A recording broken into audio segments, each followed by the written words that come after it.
What's up, guys? Today we're going to be checking out the brand new Sony AZ7000ES receiver. So shout out to Sony for sending this over for me to review. Thank you, guys. Let's go ahead and get this thing unboxed. On the top, it looks like we got an accessories box. We've got the power cord, AM antenna, calibration mic, batteries, the remote control, microphone stand, documentation, and the front panel cover. Oh my God, this is heavy. Wow. This thing, I don't know what the exact weight is, but shipping weight is 50 pounds. This is a legit big boy heavy receiver. Not only is it really heavy, but it's also a pretty big AVR as well. Size-wise, we're looking at 16 inches deep by roughly 7¼ inches tall by 17 inches wide. Now, taking a look up front, we have a bunch of different buttons here. We've got your main power button, speaker selector, calibration mic input, front USB, ping button, zone selections for zone 2 and zone 3, tuning selections, Bluetooth, test picture, test tone, pure direct mode, navigation keys, display, back, home, options, amp menu, in-ceiling speaker selector, tone controls, sound field selections, direct input selections up top, and of course the volume knob is on the far right. And if you don't want to look at all these buttons, you can take the cover and slide this right on top. Now everything's all hidden. And if you're wondering, the front panel cover is made out of hard plastic. Alright, so taking a look around back, you can see in the upper corners we have your antennas. We have a section for your digital inputs, optical and coax, trigger outs, IR remote in, RS-232, LAN input, 2 HDMI outs with HDMI out A supporting EARC. There are 6 HDMI inputs, all supporting 4K 120. It is HDMI 2.1 compliant, so these 4 HDMI inputs will support 8K 60, as well as VRR and ALLM. There's a coax input for your antenna, analog inputs, zone 2 and 3 analog inputs, pre-outs for all 13 channels, as well as 2 subwoofer outputs, an S-center output for compatible Sony television sets, composite video ins and video outs, and lastly, you have all of your 5-way binding posts for all 13 channels. Specs-wise, this is rated at 150 watts per channel with 2 channels driven, although with all 13 channels driven, it's going to be a little bit less. It's got a couple of really cool features. It's got a brand new 3D room calibration, which is going to be used in conjunction with their 3D spatial technology. So just like with the HT-A9, if your speakers are not aligned with your room properly, like if one speaker is up a little bit higher than the other one, with this room correction, it'll compensate for that so you get a nice even sound between all your speakers. If you haven't seen that review, I'll leave a link for that review for the HT-A9 down below in the video's description. And as mentioned before, it does support 8K 60, so it does have HDMI 2.1 support, and it's got support for HLG, HDR10, Dolby Vision, and it is IMAX Enhanced certified, as well as ALLM and VRR for you gamers out there. Another really cool feature is that they have this thing called center lift, which will use your front height speakers along with your center speaker to try to lift the dialogue up so it sounds like it's coming directly from the television set. It's also got another center channel feature, which is called Acoustic Center Sync, which will use your TV's inbuilt speakers in conjunction with the center channel speaker to enhance the center channel dialogue. And one more center channel feature is the dual center. So you can actually have 2 center channels, one mounted below the television set and one mounted above the TV set. So it'll sync together to make it again sound like the dialogue is coming directly from the TV. Another cool feature is that this AVR supports wireless surround speakers as well as wireless subwoofers. So you can use Sony's own RS5 and RS3s, as well as the SW5 and SW3 subwoofers. So that's going to be a game changer for a lot of guys out there that want to keep their home theaters nice and tidy and not run wires everywhere. Now, of course, being part of their ES lineup, which stands for Elevated Standard, in case you didn't know, this does have some premium parts over their non-ES models. It's got a new large capacity power transformer, a refreshed digital circuit board, a newly designed frame buffer board chassis, new capacitors for high power, an updated heatsink, a new 32-bit DAC, a buffer amp for the DAC, and a redeveloped digital section. Also, for all you audiophiles out there, it is Roon tested, so it'll work with Roon. So let's go ahead and get this thing set up in the home theater. Now that we've got everything set up, let's check out some of the options. The first option is Watch. This is where you'll select your inputs for your video sources. Next option is Listen. This is where you'll select your input for your audio sources. Under Custom Preset, you can perform different presets for either movie or music content. Under Sound Effects, you've got Sound Field, Equalizer, 360-degree speaker sound, in-ceiling speaker mode, and pure direct mode on or off.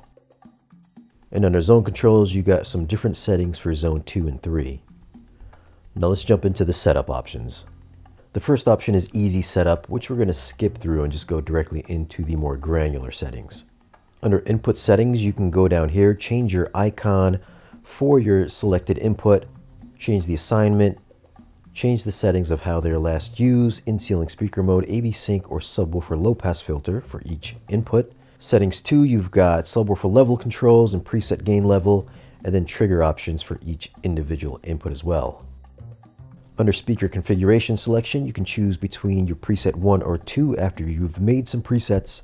Speaker configuration info will tell you all the information you need on what kind of settings you have in that specific preset. Auto calibration settings will become available once you run auto calibration, which we'll come back and visit later. Manual speaker settings, we've got test tone, level control for each speaker, which you can adjust in 0.5 dB increments. Under equalizer, you can adjust the speakers in groups. And by the looks of it, this is a very simple type of equalizer. It looks to be only bass and treble controls. So there's no granular controls such as PEQ. Now, if you're not going to run the auto EQ, you can adjust all these parameters manually. First option is going to be distance from the listening position. You've got distances from the screen, front left, center, front right, and so on. And you can adjust these in increments of 1 inch. We've got the same options for the distance from the screen, height measurements, the size of the speakers, which you can choose between small or large, the crossover frequency, which you can choose between 40 Hz up to 200 Hz. Now, this doesn't become available if you set your speakers to large. Wireless speaker assign will become available if you have wireless speakers in your system. Surround back speaker assign, you can use that to power Zone 2, biamp your front speakers, run a second pair of speakers, or you can turn this off. Height 3 speaker assign, you can use that to power Zone 2, a second center channel, or you can turn that off. Speaker pattern is where you're going to set up your speaker configuration. First option is 2 channels, 2.1, 3, 3.1, 4 channels, 4.1, 5, 5.1, 6.0, 6.0 with front wides, 6.1, 6.1 with front wides, 7.0, 7.0 using front wides, 7.1, 7.1 with front wides, 8.0 front wides, 8.1 front wides, 9.0 front wides, and 9.1 front wides. So this is where you're going to max out all of your speaker locations for your listener level speakers. And the next option is the height/overhead speaker configuration. We've got front heights, top middle, front Dolby up firing, surround Dolby up firing, surround back Dolby up firing, front height plus top middle, front height plus top rear, front height and rear height, top front and top middle, top front top rear, top front right height, top middle top rear, top middle rear height, top front plus surround Dolby up firing, top front plus surround back Dolby up firing, front Dolby up firing plus top rear, front Dolby plus surround Dolby up firing, front Dolby and surround back Dolby up firing, and surround Dolby and surround back Dolby up firing. So you've got a ton of different options for your speaker configurations. And under speaker guide, this will give you a visual representation of where you would hook up your speaker cables. Under speaker impedance, you can choose between 8 ohms and 4 ohms, and speaker distance in feet or in meters. Under wireless speaker settings, this is where you'll change your wireless speaker settings for either the rear or the subwoofers. Next section is the TV screen center settings. So if you're going to use this receiver with a compatible Sony television where you can use the television's inbuilt speakers, this is where you're going to change options for that. And also the last option here is in ceiling speaker mode.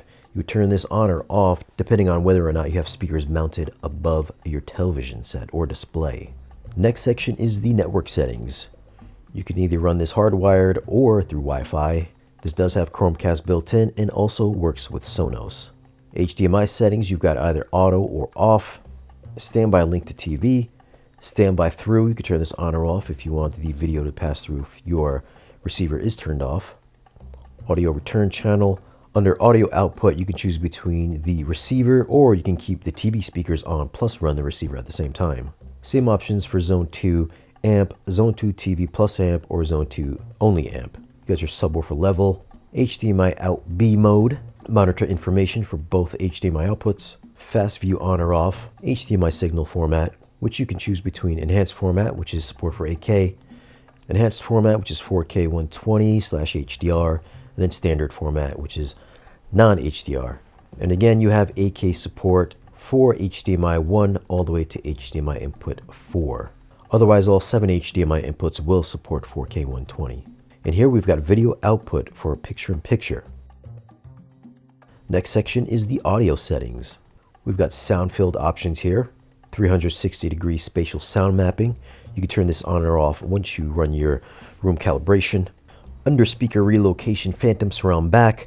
Based on the measurement results, the speaker sound source can be relocated to the ideal position to improve the surround connection. Meaning if your speakers are not in the perfect location, if one is a little bit more forward than the other one, or one is a little bit more higher than the other one, this will create some phantom images to make it sound as if your speakers are in the exact location. So this will work very much like what the HT-A9 does. And you have a few different options for that. You've got Type B, which is used for live recording, or Type A, which is used for movie content. Of course, if you've got your speakers perfectly aligned in your listening room or home theater, then you won't have to use this feature. Here we've got DSD native, you can turn this on or off. Pure direct mode if you want to get the cleanest audio reproduction. Subwoofer low pass filter, you can turn that on or off. AV sync. Dual mono, you can choose between main sub and main plus sub. Audio dynamic range compression, you can turn this auto on or off. Up mixer, you can turn this auto or off. Surround virtualizer, you can set this to Dolby speaker virtualizer or DTS-X virtualizer, or you can turn it off. IMAX mode, auto or off. You can change the crossovers for each speaker groups. The options are from 40 Hz up to 200 Hz in 10 Hz increments. Low pass filter for the subwoofer, you've got between 40 Hz and again 200 Hz. Subwoofer volume from -10 dB up to a +10 dB. And you can redirect the bass from these speakers over to the subwoofer. You can turn that on or off. Next section is your zone settings. You have some different options for that. Bluetooth settings, you can change this to act as either a receiver. So if you want to send audio into the receiver, you can change that here. Or if you want to send audio out from the receiver to some Bluetooth headphones or speakers, you can set this up as a transmitter, or you can turn it off. Next section is system settings. You've got language options, auto display on or off, network Bluetooth standby, auto standby, volume display, the dimmer, which will dim the brightness of the front panel of the receiver, the name of the AVR, system information, licensing information, and FM tuner settings. Next section is the install settings. Here's where you'll change all your settings if you are setting this up with some external control or if you have stuff hooked up to the triggers. The next section is software update, which is either for the receiver or for your wireless speakers if you have them connected. And then the last option is resetting everything. I'm going to be hooking up the receiver in my living room. My normal speaker consists of Martin Logan SLM on-wall speakers in a 5-channel arrangement, 3 in the front and 2 in the back. And I'll be using a Golden Ear Force Field 40 subwoofer. Since I don't have anywhere to place side surround channels, I'm going to temporarily use a pair of Sony SR5 wireless surround speakers.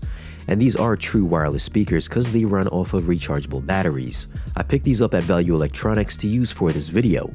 Once you power on the speakers and go into the auto calibration section, the receiver should automatically detect them and go through the wireless optimization. Once that's done, it'll walk you through the speaker setup, which we covered earlier. Next, you'll need a tape measure to measure out the distance from the screen to your seat, from the floor to your ears, then the height of your room.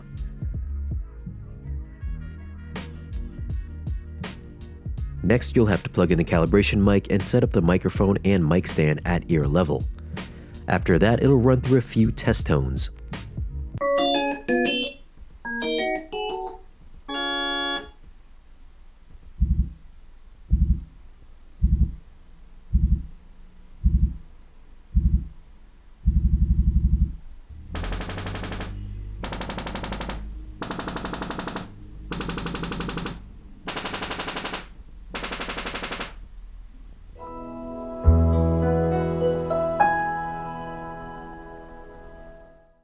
Once that's done, you can pick a speaker relocation setting and the frequency curve.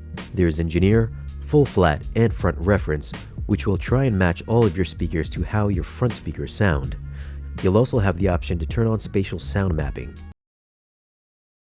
The first demo we're going to check out is Midway on the Apple TV. It's got some great ATMOS effects and some killer bass.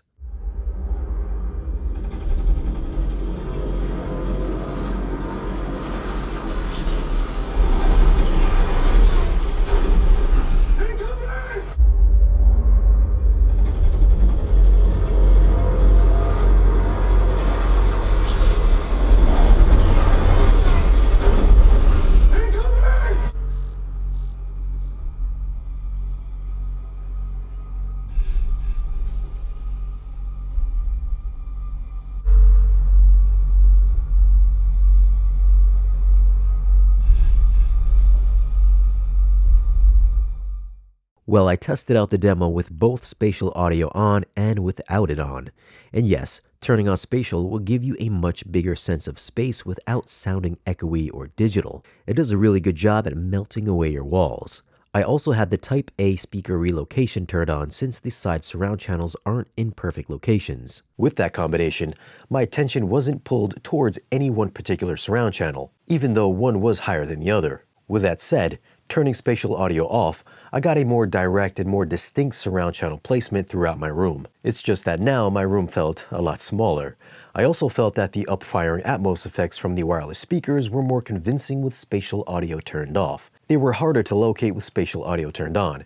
Now, of course, depending on your room and speaker placements, your experience may be way different than mine. Another thing that spatial audio does is bump up the subwoofer channel about 10 dB hot, so it really hits harder and digs deeper than with spatial audio turned off. I also hooked up the receiver in my dedicated theater space.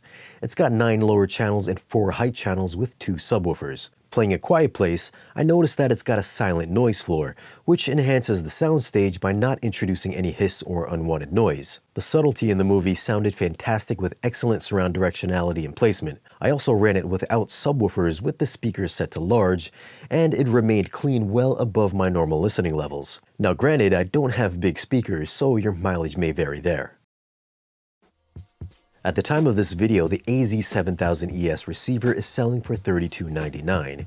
It's Sony's long-awaited flagship receiver that packs a huge punch in performance and features. I think it's great that you can connect wireless surround speakers and subwoofers to cut down on the cluttered mess and install hassles of running wires. It performed excellent in my dedicated theater with powerful authority with a 3-dimensional sense of space even without the help of its spatial audio technology. And while it does have flagship performance chops for a dedicated home theater room, I think for those folks that invested in Sony televisions, they're really going to reap the benefits of having an all Sony AV system. For those with supported TVs, being able to use your TV's inbuilt speakers to enhance the center channel is such a cool feature, because now it sounds like the dialogue is coming directly from the screen rather than above or below it. That's how it sounds at your local cinema, and now it can sound that way on your TV in your own home. Now, one thing to mention about using your TV speakers or the wireless speaker options, let's say that you had an all Bowers & Wilkins 5-channel setup.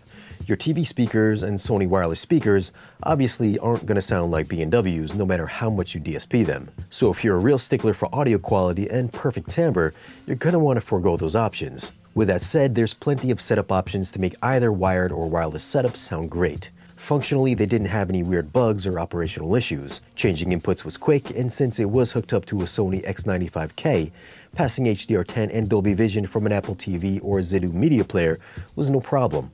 I also like the fact that eARC actually worked, so I could enjoy using the Bravia Core app to get that IMAX Enhanced audio.